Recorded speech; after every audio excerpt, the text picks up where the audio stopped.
For thousands of years, humanity has done one thing with incredible consistency. We've organized ourselves into pyramids. You know the drill. Kings and peasants, masters and workers, a tiny few at the top, and a whole lot of people at the bottom holding everything up. But right now, today, three unstoppable forces are colliding for the first time in history. And the choices we make, like right now, are either going to shatter this ancient pattern for good or lock us into a future more divided than ever before. So that's the big question, isn't it? Why do we always do this? It's almost like a law of nature. It doesn't matter what culture, what continent, what point in history you look at, we humans somehow, almost inevitably, arrive at the exact same social blueprint. And seriously, this is not a coincidence. Take a look. Medieval Europe, ancient India, imperial China, the Aztec Empire. We're talking about civilizations that, for the most part, had never even met. Yet they all ended up with this nearly identical four-layer cake. You've got a class for meaning, a class for security, a class for production, and then a class left at the very bottom. It's the same pattern, over and over again. Okay, so this gets us to the heart of it all, the timeless pyramid. Let's really dig into why this structure is so darn persistent. What are the fundamental problems that it seems to solve for us? Well, there's a pretty cool scientific term for this phenomenon. It's called convergent evolution. Think of it this way. Birds and bats, right? They didn't copy each other's homework to figure out how to fly.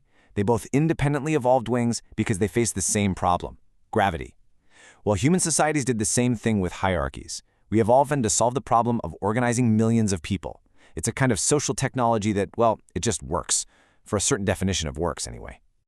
So, what are these universal problems? Well, any big society has to answer these basic questions. Who creates a shared sense of meaning and unity? That's your priests, your storytellers. Who enforces the rules and keeps everyone safe? That's your warriors, your kings. Who actually makes all the stuff and grows the food? Your farmers and your artisans. And then there's the last, inevitable question. Who gets left outside the system, to be exploited or just discarded? And this is absolutely crucial to get. If you're at the bottom, it's easy to feel like you're a glitch in the system, like you've been forgotten. But history is pretty clear on this. It is not an accident. The system has always depended on having this disposable yet totally essential foundation. Now, I know what you might be thinking. Okay, sure, that's ancient history. We live in a modern, democratic, more equal world now. But what if that ancient pyramid never really went away? What if it just changed its clothes? The titles are definitely different, but the roles, man, they are eerily familiar. The king or emperor is now the CEO or the top politician. The priest or shaman is the influencer or the media mogul shaping what we believe. The farmer or artisan is the global worker, the middle class. And the serf or slave, well, that's the gig worker with zero security or even entire nations buried in debt.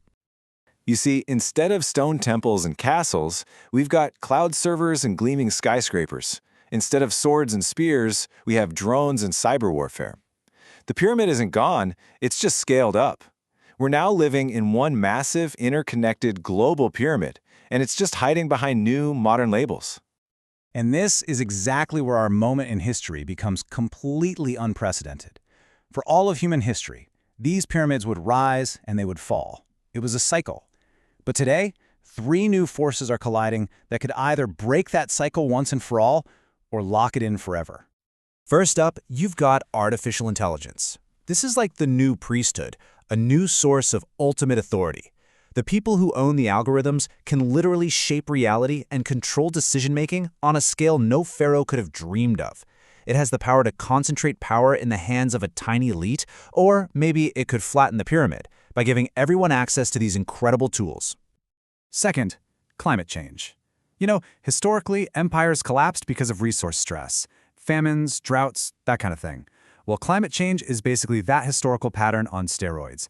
It's threatening to create massive instability and competition, forcing every society to decide whether to build walls or to build bridges.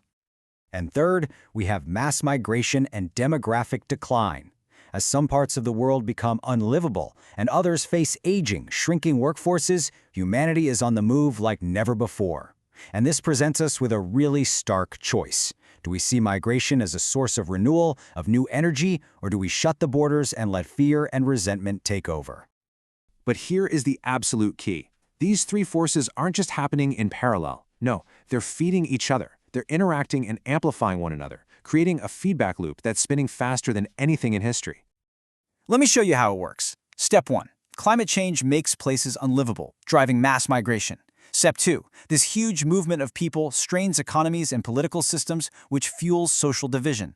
And then, Step 3, in response to that division, AI is used for more surveillance, more population control, and to automate jobs, which just deepens inequality. And boom, you're right back at the start of the loop, only this time it's spinning even faster. So this collision, this feedback loop, it leaves us, all of us, at a genuine fork in the road. The scale is global, the speed is like nothing we've ever seen, and frankly, the stakes could not be higher. We are staring down two very, very different futures. On one path, there's the fortress era. In this future, AI is hoarded by a few monopolies. Nations build literal and digital walls, using drones to keep out climate refugees. Fear dominates our politics, and that ancient pyramid we've been talking about becomes a global, unbreakable prison. But there is another path. Let's call it the commons renaissance. In this future, AI is treated like a public utility for everyone. Climate action creates millions of new, green jobs. Migration is managed as a way to renew our societies. The pyramid doesn't just vanish, but it flattens, giving way more people a real voice. Here's the most important part, though. Neither of these futures is inevitable. Not yet. We have to remember that. These hierarchies are ancient, yeah, but for the first time in all of history, we can see the pattern this clearly. And because we can see it, we can choose to change it. What we've just laid out here, think of it as the diagnosis. We've identified the problem, but a diagnosis is only the first step, right? The next step, the most important step, is figuring out the cure, and that requires a real conversation. So if any of this resonated with you, if it sparks something, then please join that conversation with us at the Project Human community. Like this explainer so the idea can spread, share it to start a debate with your friends, and subscribe so we can keep exploring the critical choices that are going to define all of our futures. Every single action helps push us down one path or the other. The pyramid is ancient. It's been with us forever, just wearing different masks. The real question for our generation isn't whether hierarchies will exist, it's what kind of hierarchy we will choose to build next. And the time to choose is right now.